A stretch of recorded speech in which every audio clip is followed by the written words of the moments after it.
See? Mm-hmm. So now that's in my skin. Oh.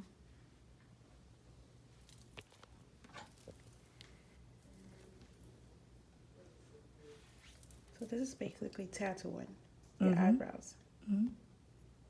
This is the hair strokes. And if I want to do a powder brow over this, and again, kids, don't do what I do, because I'm doing this without numbing cream. And I'm doing it on myself, which you shouldn't do, because, you know. So with a powder brow, I'm going to press. I'm not even going to scratch. I'm just going to...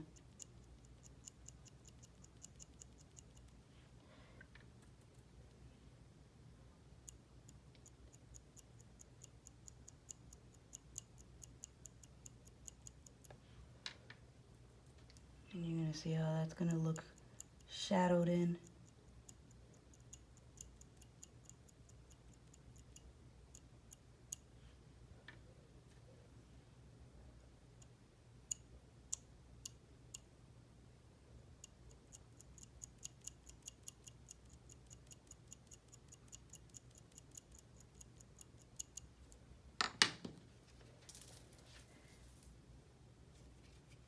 Okay. Wow. So it starts shadowing it in, and then you've got to determine how much or how many times you want to go over the same spot.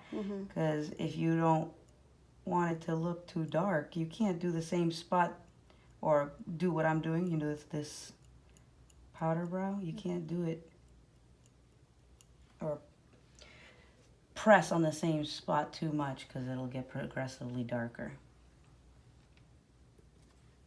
Do you understand what I'm saying? We're spraying.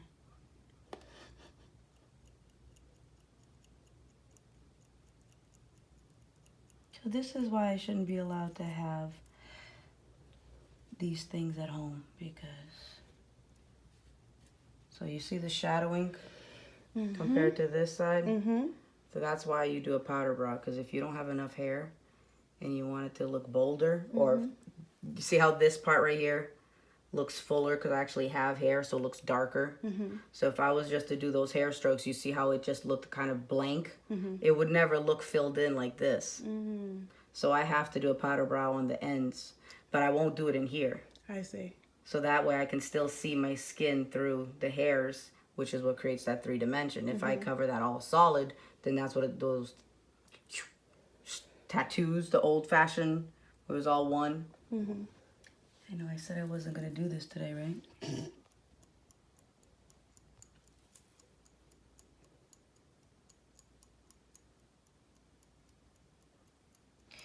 You want to kind of do it from... You want to do it right from the beginning. Like, you don't want to go over it too many times either, because it's going to start hurting more. It's like a sunburn that you're constantly messing with. You don't want to do that either.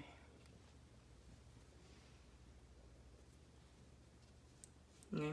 So, you see, that's the other thing that's really hard about this, especially if you're OCD.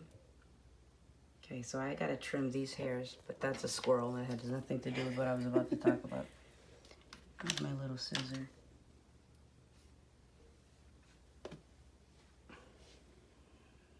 Oh! I knew that.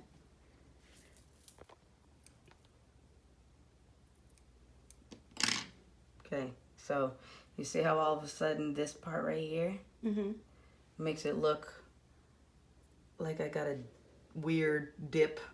So that's the other thing. Once you start doing this, it starts completely changing how... So I have to look at myself regular, not just in the zoom.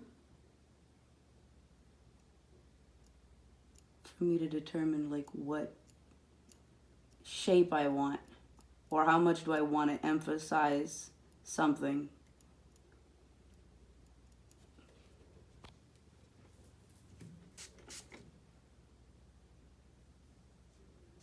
See how I filled that gap? And that's why a lot of people do microblading, because they have sparse hair. So they, you know, they have eyebrow hairs, but then all of a sudden there's like a big hole or a gash or a scar or whatever. and you fill it in.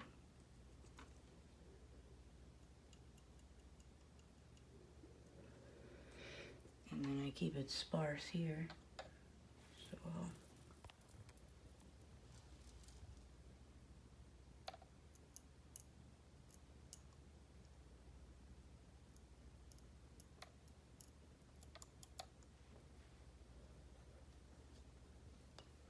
So I do mine without numbing cream. So when people ask me, does it hurt?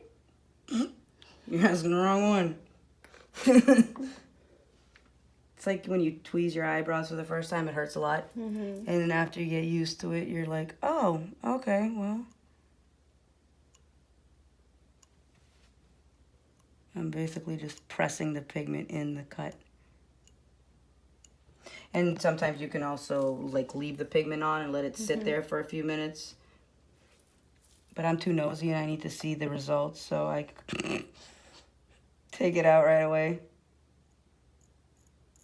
Because then I can always stretch the skin open and do that and rub the pigment in.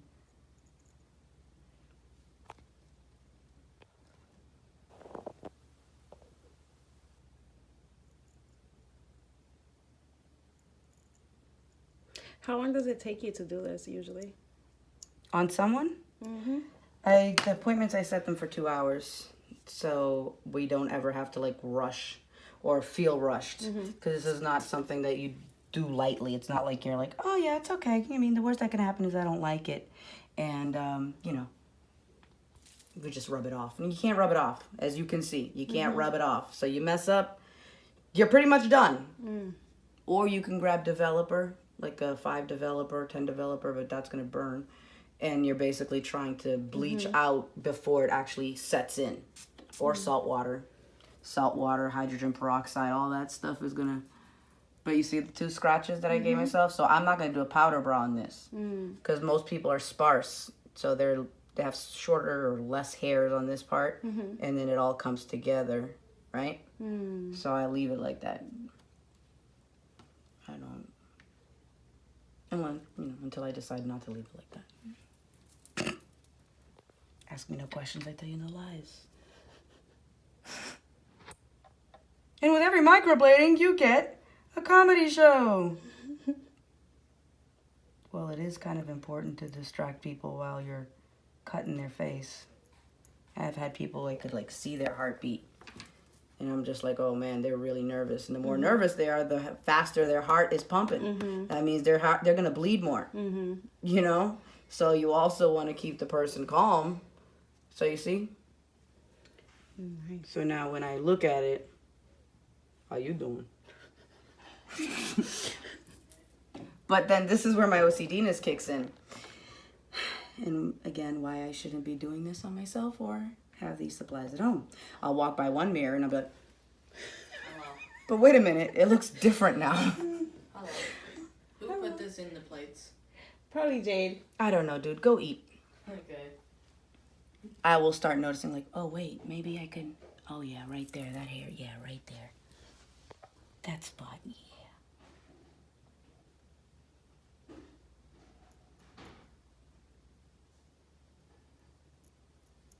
Ah! Just kidding.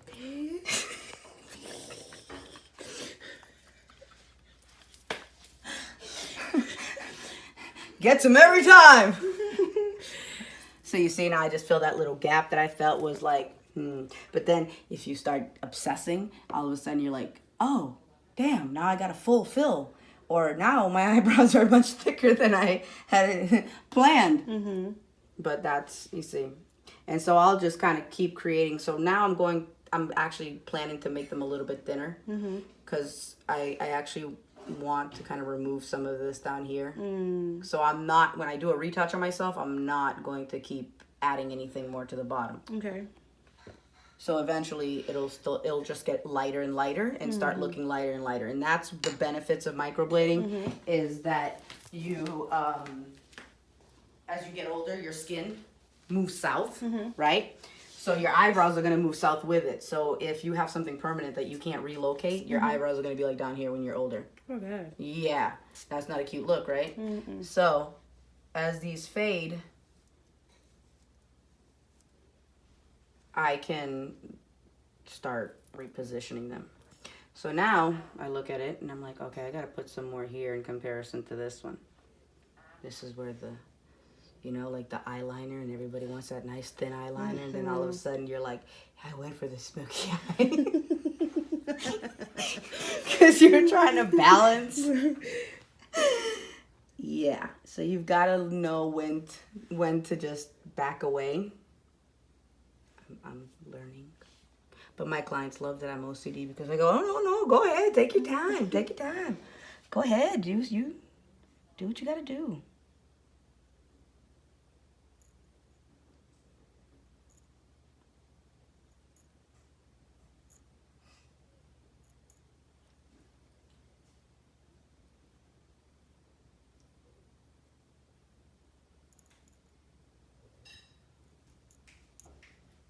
Mommy, may I have 2 meatballs in my spaghetti?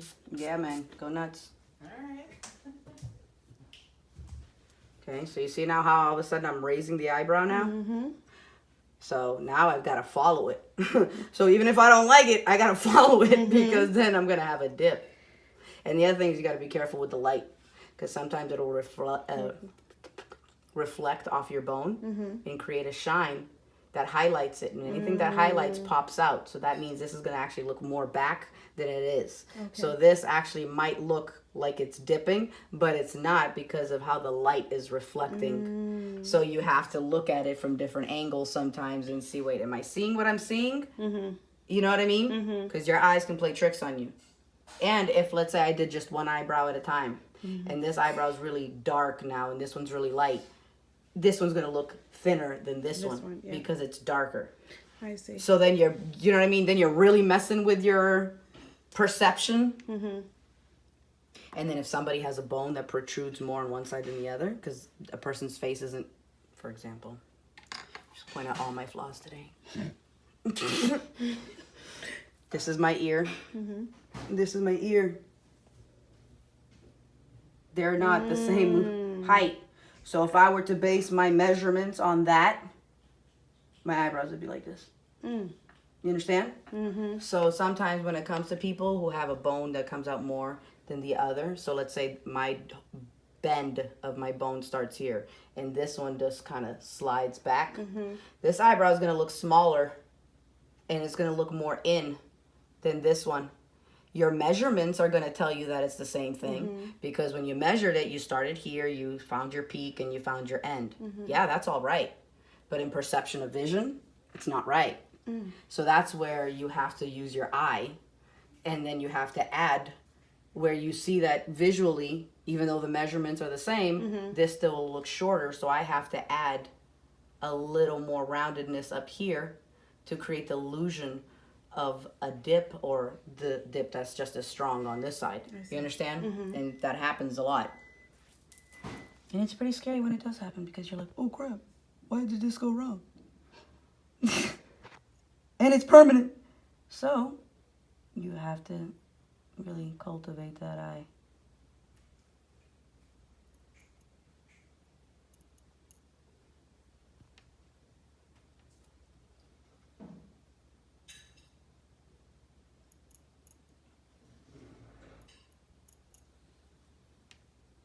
You hear that? Yeah, that's usually what people say bothers them the most.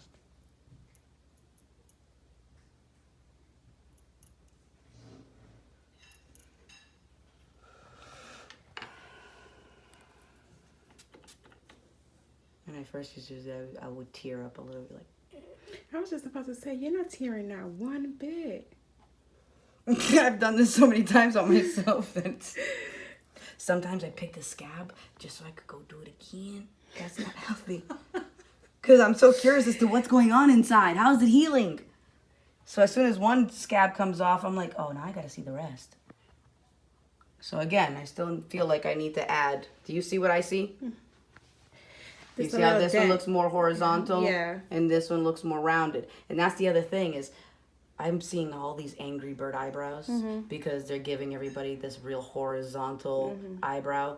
You've got lidded eyes.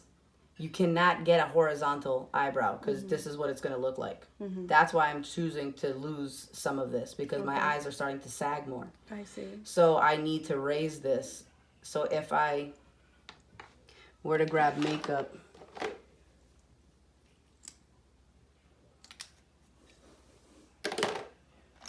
grab a dirty brush. Another no-no, folks. This is the no-no station.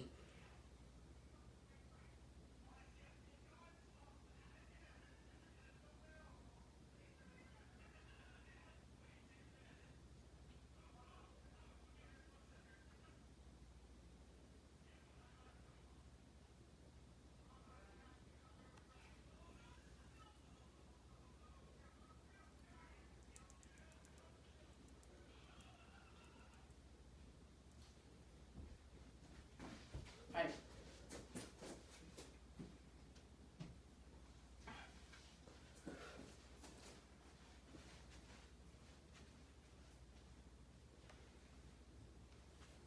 See the difference of how this raised my eye compared to this one? Yeah. Just because I cut that little tiny bit of corner. So when you deal with somebody's face and they're older and you go down just by a millimeter, that's the difference it does to somebody's face. Wow. So you can... I'm very happy that I started as a makeup artist rather than doing microblading first because I would not have had that common sense. I would not have said to myself, okay, wait, I have to do it by the eye first or, you know, measure, but then adjust according to what my eye tells me looks best on somebody's face. Because if I do it the other way, you know, bueno. It is not good, man. Try to tell you. So you get the idea. Yes. Okay?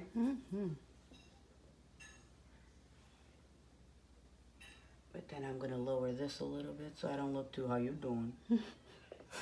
I said it to my clients, I'm like, well, I don't know. Do you want like a how you doing arch or you just like, you know, it's got to do with your lifestyle. You soccer mom, you might not want the how you doing. Just saying it. It's got to fit the person.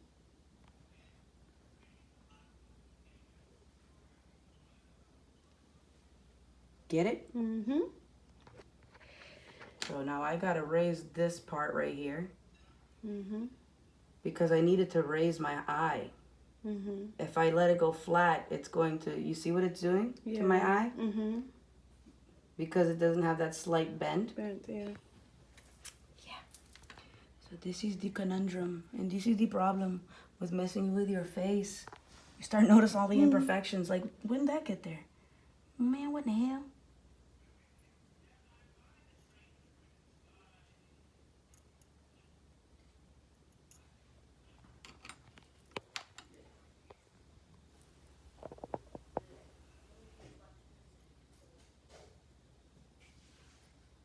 And you don't want to cut on top of a cut, because then you'll get a bleeder, and you don't want a bleeder.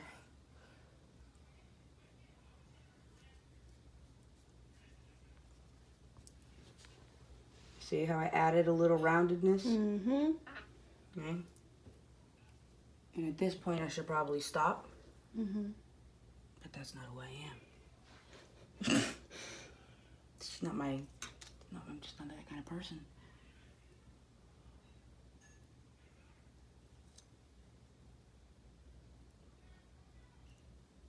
Come on, eyebrow hair. Gotta get out of my line of vision. This is gonna mess up my...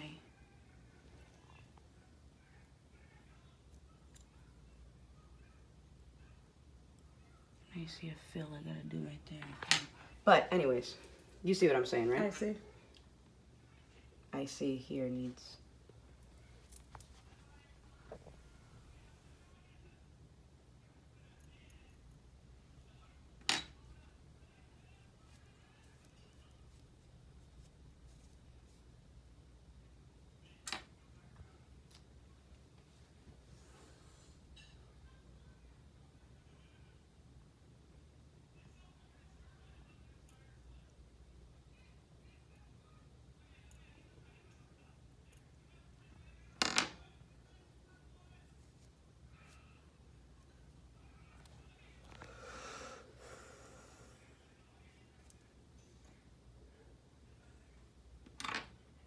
looks like there's a mess up here, right?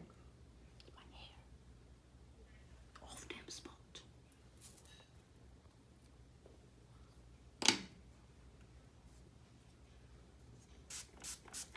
It looks amazing. I have my clients like, move your face. Look angry. Startled. We're gonna make sure, because that's what I'll do. I'll pick up their skin and be like, how do you look? So here's, look, you see how I did this? And this one raises more. Okay, because I always do this, this muscle is tighter than this one. I can't lift this side of my face like I do this one. So another thing that I've noticed is I'll have a client and they're laying down, measure, great, they stand up, they're like, wait, what? What just happened? Because this muscle is so much tighter than this one, that naturally I'm like, rest your face. And they're like, I am. No, rest your face. I am. I'm like, so wait, this is how your face normally is? They're like, well, yeah, I guess so. I never noticed. So then I have to purposely add more on this side because their muscle is so much tighter that even though laying down, their measurements, when they're living and they're moving, they're like this. Yeah. You understand? Yeah. So, yeah, it's a lot of variables to this game. Wow. Yeah, so now I see a hole. Do you see a hole? Where do you see the hole? Right there in the middle. Like right here. Right here and right here. Yeah. I see it right there. Okay. That's where Do you know what I think about the meatballs? What? That's a spicy meatball.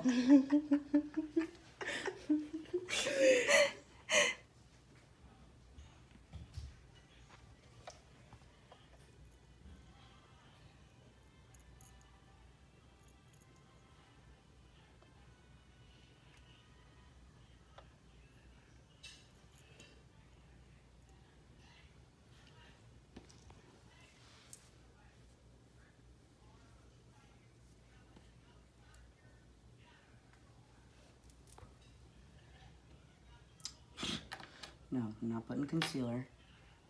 The hell is my problem? Yeah.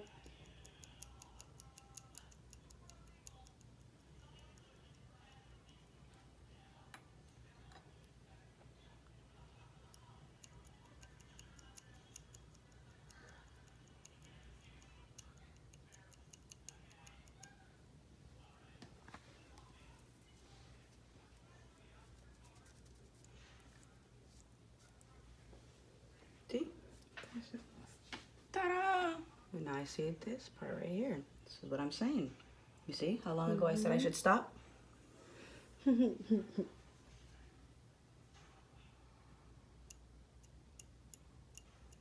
the reality is that all these hair strokes, they're gonna feather out and turn into a powder brow. That's just what happens to the skin because, you know, you have fluids moving under your skin all the time. So as it passes by the pigment, you know, as it's getting pushed out, as new cells are generating, all of those things happen. Do you understand?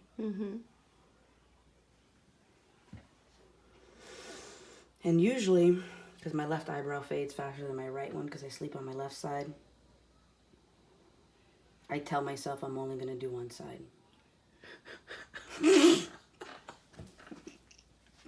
That's how it always starts. But then, I'm like, but damn, I'm going to look dark on one side and then light on the other for a few days. So today I'm going to try it. I'm feeling confident that I can just say no. I can just back away from the blade and say I will not cut myself. I will not cut myself anymore. I love myself. Don't cut myself anymore.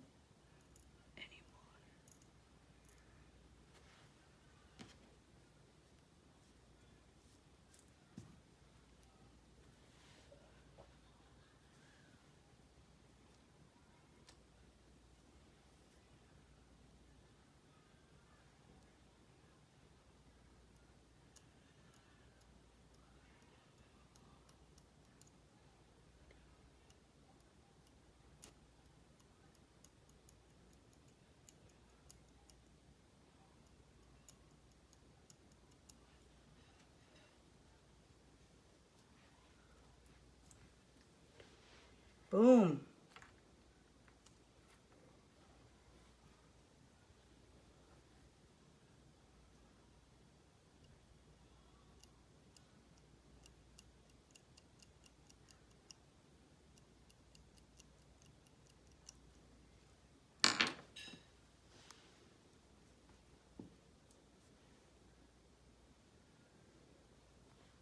That came out really nice. There's still so many spots that I see I need to do, but it's like I gotta learn when to stop. That's the thing, I gotta learn when to put it down.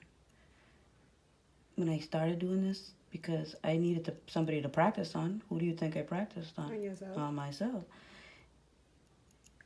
I would be on it for like 2-3 hours because I'd put it down. I'd go to the bathroom mirror and that looks different. I'm like, oh, damn. And then I'll go back and put a little cut and then put a little... The next morning, wake up and be like, wait, now it looks different. I'm like, oh my God, just stop.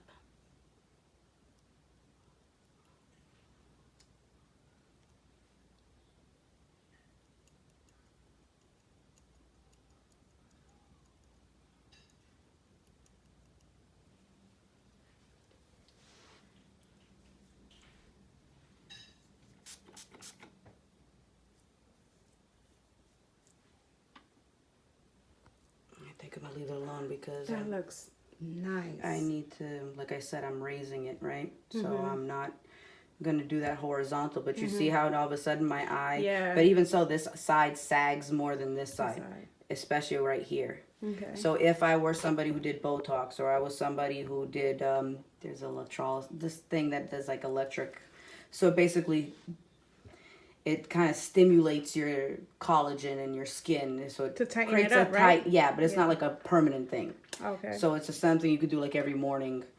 It will tighten it. But you see, if I do this, it'll stay for a little bit. But eventually, I know it's going to dip So, more than yeah. that one.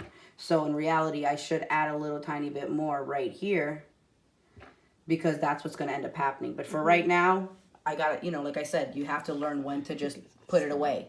And then sometimes it's better to do it or fix it at the retouch. So that way you can really see how it's going to heal. And how the person was with the eyebrows on their face for 6 to 8 weeks. So yeah. So then this is what it'll look like pretty much when it heals. Well, this is a couple of months out, but you'll see the hair strokes and the powder brow at the bottom starting to fade more than the top, you see? Because I'm letting that, well, now I'm cleaning up the concealer. But you see the hair strokes? So that's how it's going to heal with the hair strokes. And then the powder brow, I haven't done this one. It's still there, but, I could do more. But because I went lighter blonde, I'm not going to put more. I'm just going to let it be a lighter powder brow. Yeah. And that's fine. Because I don't really need this darkness with this. Yeah. But before, when my roots were my natural, that's what it was. But this is, when it heals, it's going to be like that. It doesn't stay this dark. Okay. So that's the other thing people are scared of, is they will be like, I don't want to go dark. You have to do a little bit darker, but I'll start slow. So I'll start, let's say, with somebody with this color, which let's say it's like a lighter brown.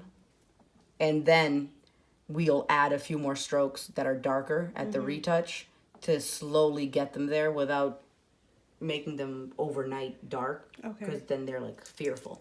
I see. Or I'll do a powder brow of this color and the hair strokes. So it'll be a little bit of both. So, yeah. And then I put a little Aquaphor on it. It's a little tiny bit to kind of cover the cuts so nothing falls in. And then just leave it alone.